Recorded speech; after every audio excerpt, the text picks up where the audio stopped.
달빛 야담입니다. 오늘 하루 고생 많으셨습니다. 고단한 하루 따뜻한 옛 이야기 들으며 편안히 쉬러 가세요. 20대. 등이 찢어지고 피가 흐릅니다. 제가 맞겠습니다. 머슴 청년이 무릎 꿇었습니다. 늙은 아비 대신 죄 없는 매를 자청했지요. 판서댁 마당. 모두가 지켜보는 가운데 한 사람만 앞으로 나섰습니다.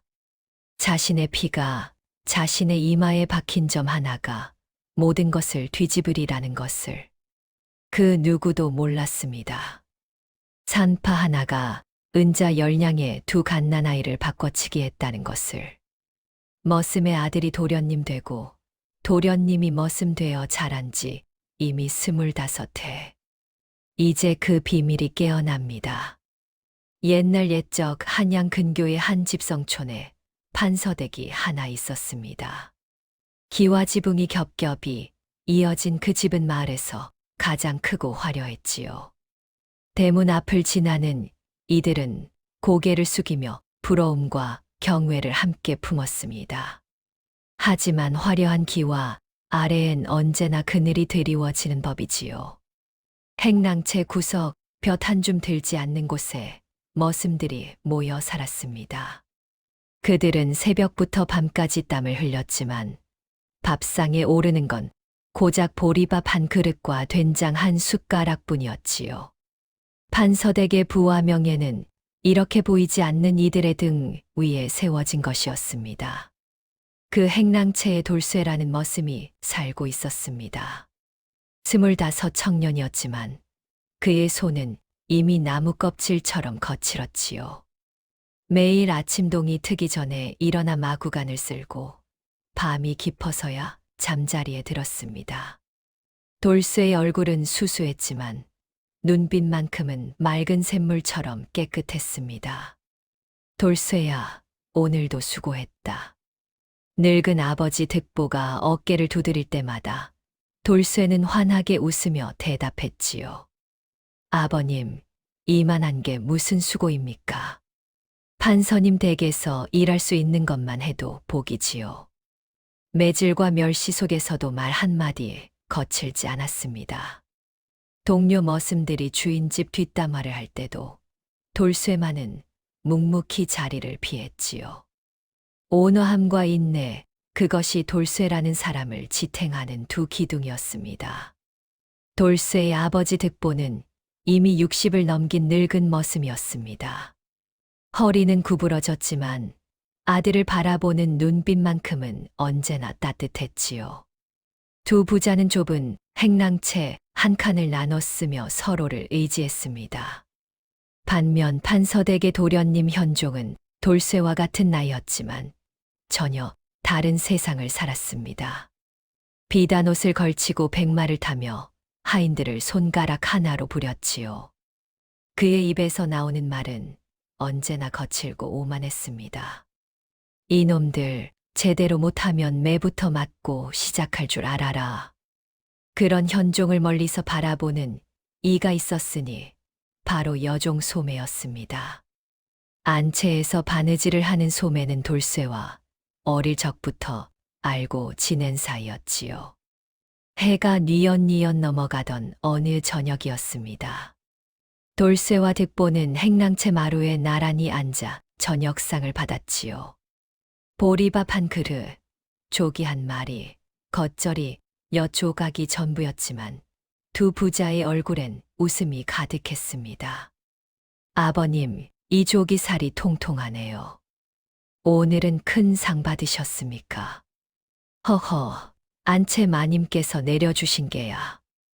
마님이 내 일하는 모습을 보시더니 기특하다 하시며 주셨단다. 돌쇠는 얼른 조기를 아버지 밥그릇 위에 올려놓았습니다. 그럼 아버님께서 드셔야지요. 아이고, 이놈아. 내가 먹어야 힘이 나지. 두 사람은 서로에게 조기를 권하며 소박한 행복을 누렸습니다.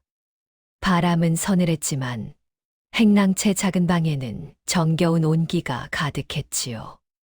하지만 평화로운 저녁 하늘 너머로 먹구름이 조용히 다가오고 있었습니다. 돌쇠는 아직 몰랐지요. 이 평온함이 곧 깨질 것이라는 사실을 말입니다. 사흘 뒤 돌쇠는 장터에 심부름을 나갔습니다.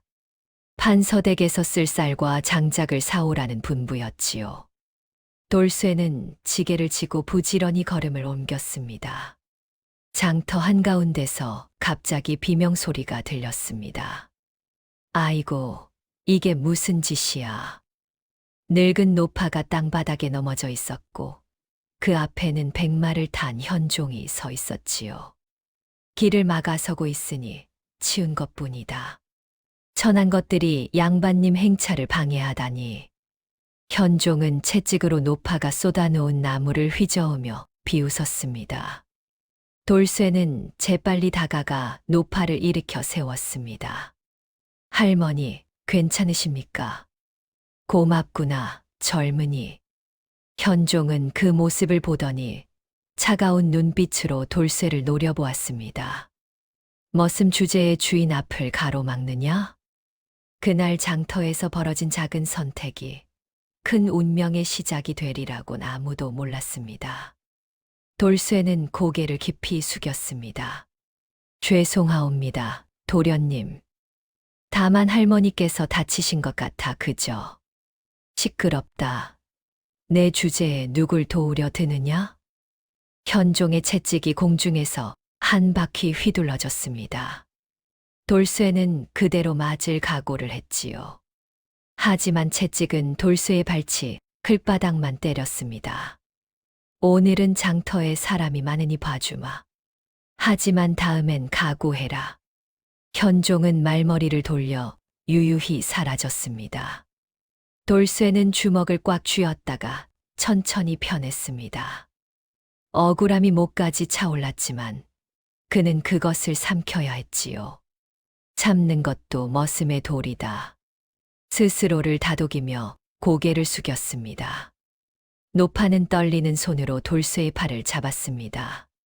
젊은이 고맙네. 부디 복 많이 받게나. 돌쇠는 웃으며 대답했습니다. 괜찮습니다, 할머니.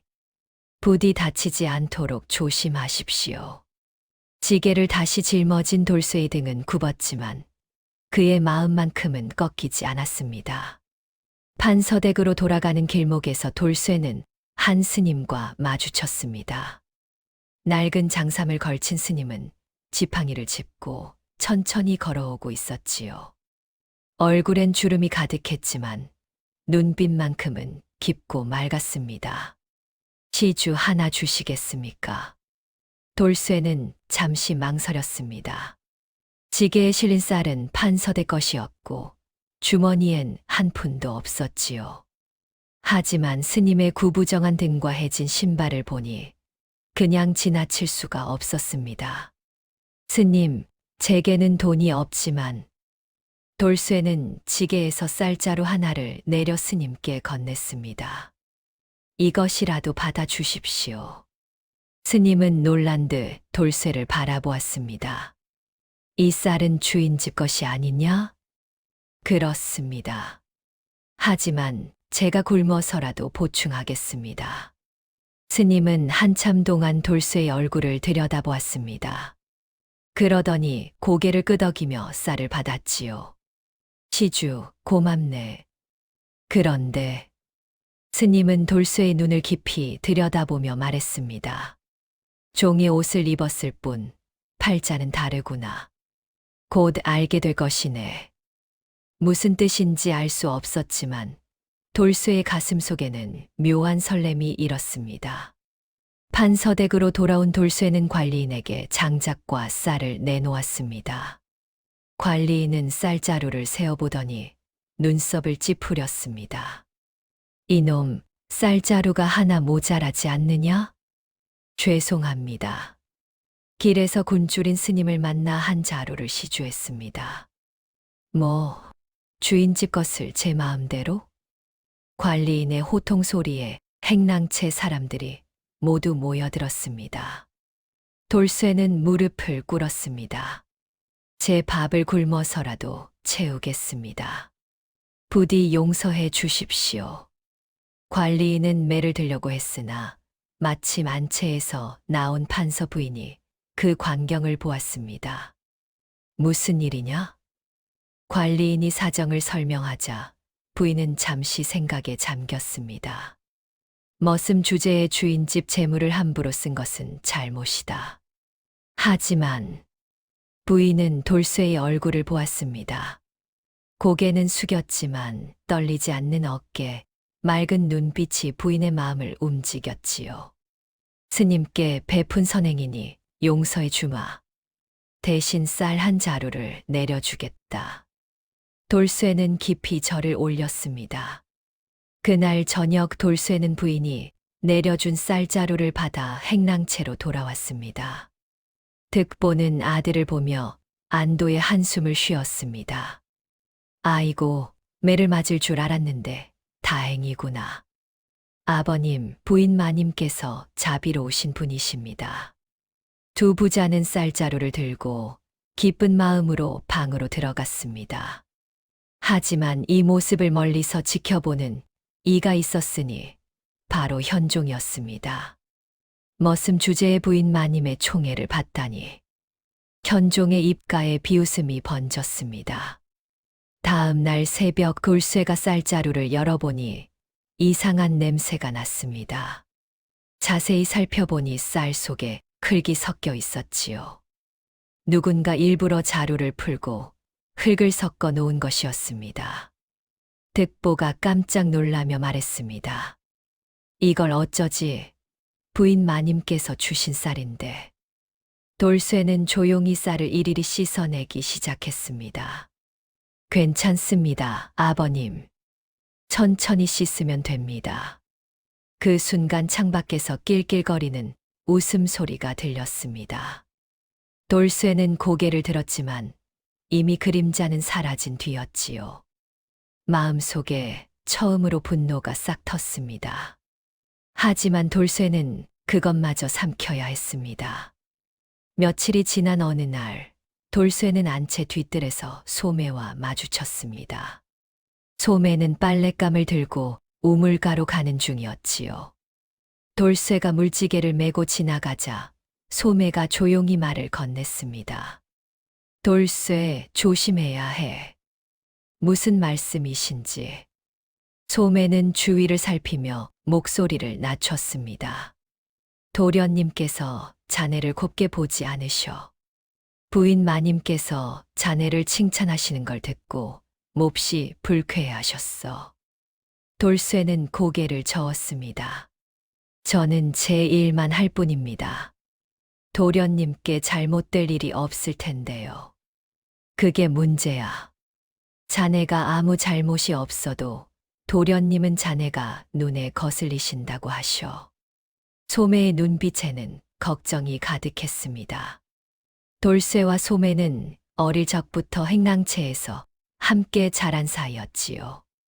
소매가 10살 때 안채 여종으로 들어갔지만 둘은 여전히 서로를 아꼈습니다. 고맙소, 소매. 하지만 걱정 마시오. 저는 조심히 처신하겠소. 소매는 한숨을 쉬며 고개를 끄덕였습니다. 그날 밤 현종은 자신의 방에서 술잔을 기울이며 중얼거렸습니다. 머슴 주제에 감히 내 앞을 가로막고 부인 마님의 칭찬까지 받다니. 곧 후회하게 해주마. 창밖엔 달빛도 없는 어두운 밤이었습니다. 보름달이 뜬 어느 밤 판서댁에 큰 소동이 벌어졌습니다. 도둑이야, 은자루가 사라졌다. 판서의 서재에 보관되어 있던 은자루가 통째로 없어진 것이었지요. 판서는 크게 노하며 관리인을 불렀습니다. 당장 행랑채를 뒤져라. 종들의 짐을 모두 조사하라. 관리인은 하인들을 이끌고 행랑채로 달려갔습니다. 돌쇠와 득보의 방도 예외가 아니었지요. 관리인이 방문을 박차고 들어서며 소리쳤습니다. 모두 물러나 있거라.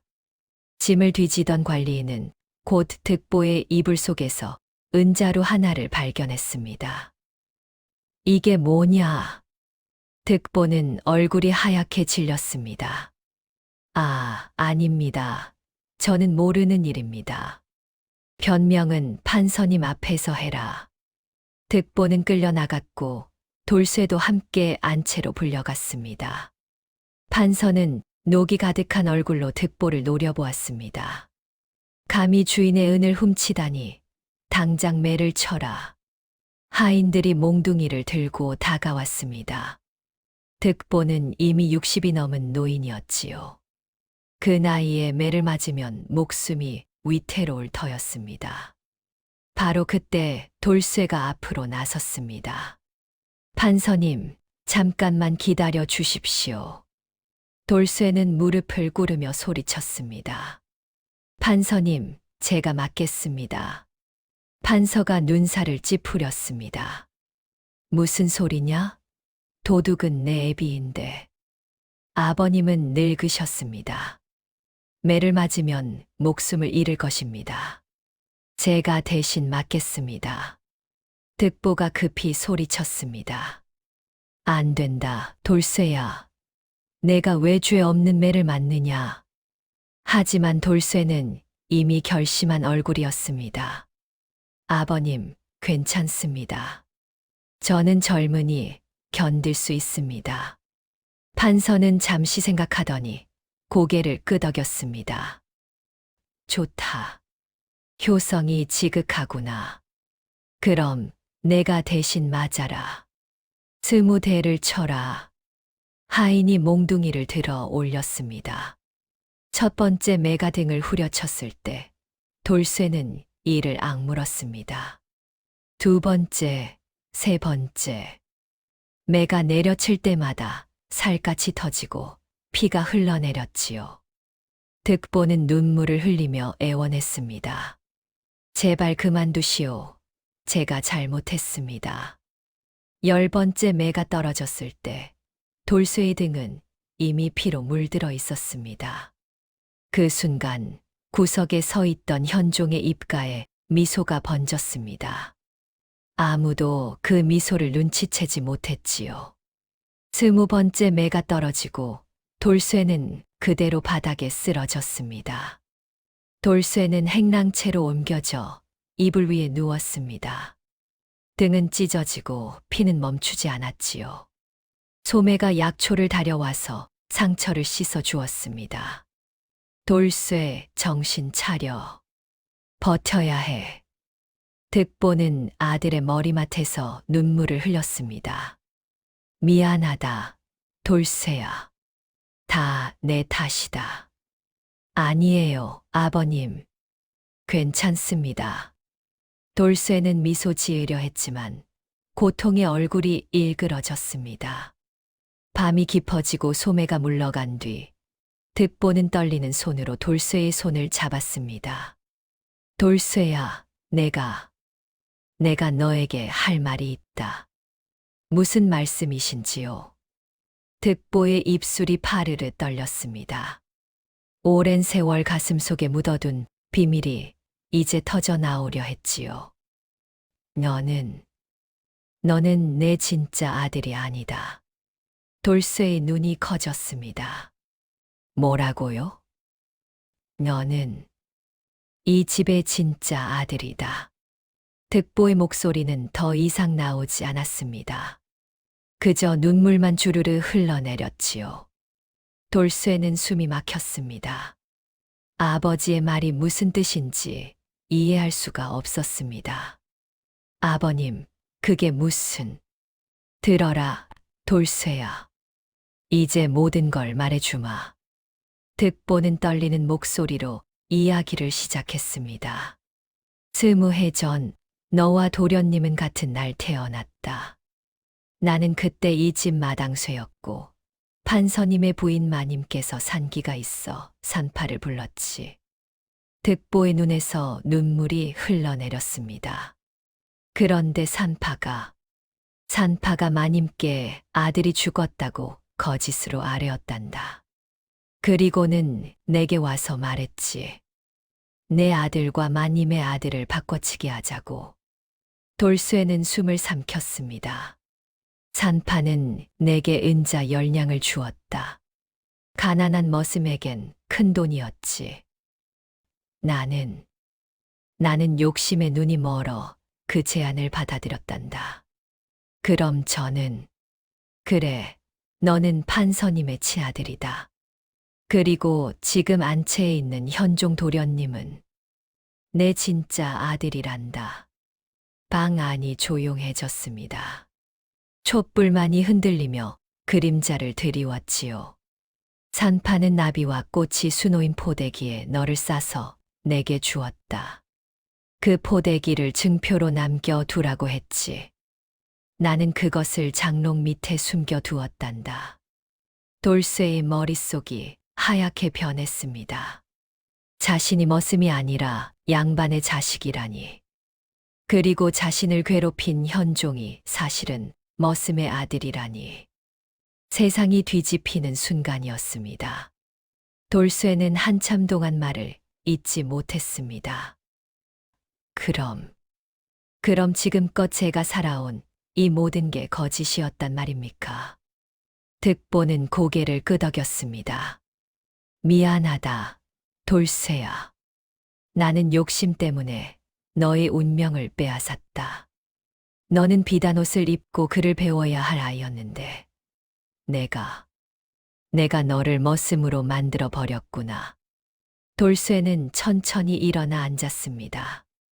등의 상처가 욱신거렸지만 그보다 더 큰 고통은 마음속에서 일었지요. 아버님, 아니, 득보 어른. 돌쇠의 목소리가 떨렸습니다. 그럼 저는 이제 누구입니까? 판서님의 아들입니까? 아니면 여전히 머슴입니까? 득보는 대답하지 못했습니다. 돌쇠는 창밖을 바라보았습니다. 달빛조차 없는 캄캄한 밤이었지요. 신분도 집도 아버지도 모두 잃은 기분이었습니다. 25, 해 동안 자신이라고 믿었던 모든 것이 거짓이었다니. 어른, 한 가지만 물어보겠습니다. 돌쇠가 조용히 물었습니다. 그럼 왜 지금까지 숨기셨습니까?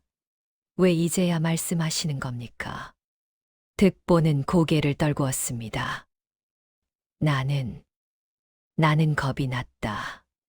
진실을 말하면 나는 죽고 너도 혼란에 빠질까 두려웠단다. 하지만 오늘 내가 대신 매를 맞는 걸 보고 더 이상 숨길 수가 없었다. 돌쇠는 한동안 침묵했습니다. 분노할 수도 울 수도 있었지만 그의 마음속엔 오히려 고요함이 찾아왔습니다. 득보 어른. 돌쇠가 입을 열었습니다. 어른께서 저를 속이신 건 잘못입니다. 하지만 25, 해 동안 저를 자식처럼 키워주신 것도 사실입니다. 득보는 고개를 들었습니다. 돌쇠야, 저는 진실을 알아야겠습니다. 하지만 그 진실이 어른을 해치는 칼이 되어선 안 됩니다. 돌쇠는 천천히 일어섰습니다. 등의 상처가 찢어질 듯 아팠지만 그는 꿋꿋이 서 있었지요. 증표인 포대기를 보여주십시오. 득보는 떨리는 손으로 장롱 밑을 뒤졌습니다. 먼지가 쌓인 나무 상자 속에서 오래된 포대기가 나왔지요. 나비와 꽃이 수놓인 비단 포대기. 돌쇠는 그것을 손에 쥐었습니다. 촛불에 비춰보니 판서 가문의 문양이 희미하게 보였습니다. 내일 아침 저는 판서님께 모든 것을 말씀드리겠습니다. 득보의 얼굴이 창백해졌습니다. 그럼 나는 죽을 것이다. 아닙니다. 제가 어른을 지키겠습니다. 어른은 속았을 뿐이라고 말씀드리겠습니다. 다음 날 아침 돌쇠는 판서 앞에 무릎을 꿇었습니다. 손에는 나비와 꽃이 수놓인 포대기가 쥐어져 있었지요. 득보도 그 옆에 떨리는 몸으로 엎드려 있었습니다. 판서님, 아를 말씀이 있습니다. 판서는 눈살을 찌푸렸습니다. 어제 매를 맞은 주제에 또 무슨 일이냐?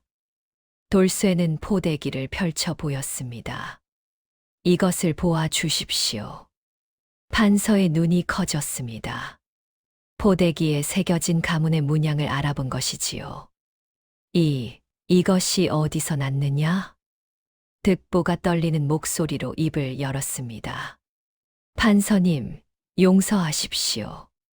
스무 해 전, 산파가 저를 속여 두 아이를 바꿔치기 했습니다. 판서의 얼굴이 하얗게 질렸습니다. 무슨 소리냐? 득보는 그날의 일을 모두 털어놓았습니다. 산파가 은자를 주며 아이를 바꾸라 했던 일, 자신이 욕심에 눈이 멀어 그 제안을 받아들인 일. 그리하여 돌쇠가 판서님의 친아들이고 지금 안채에 계신 현종 도련님이 제 친아들입니다. 판서는 의자에서 벌떡 일어났습니다. 말도 안 되는 소리, 증거가 어디 있느냐? 바로 그때 부인이 급히 방으로 들어왔습니다. 부인은 포대기를 보자마자 비명을 질렀지요. 이건 내가 직접 수놓은 포대기다. 부인은 포대기를 움켜쥐며 눈물을 흘렸습니다. 내 아들이 죽었다는 말을 듣고 얼마나 울었는지. 그런데 살아 있었단 말이냐? 부인은 돌쇠를 바라보았습니다. 그리고 천천히 다가가 돌쇠의 얼굴을 손으로 어루만졌지요. 내 이마에 점이 있구나. 내가 낳았을 때 본 바로 그 점이다. 판서도 가까이 다가와 돌쇠의 이마를 살폈습니다. 작지만 선명한 점 하나가 머리카락 사이로 보였지요. 맞다. 분명 우리 아들이다. 그 순간 밖에서 소란이 일었습니다. 현종이 하인들을 데리고 들어오며 소리쳤습니다. 아버님, 무슨 일입니까? 머슴 놈이 왜 안채에? 현종은 방 안의 분위기를 보고 말을 멈췄습니다. 판서는 차가운 눈빛으로 현종을 바라보았습니다. 현종. 아니, 너는 이제 현종이 아니다. 현종의 얼굴이 일그러졌습니다. 현종은 뒤로 한 걸음 물러섰습니다.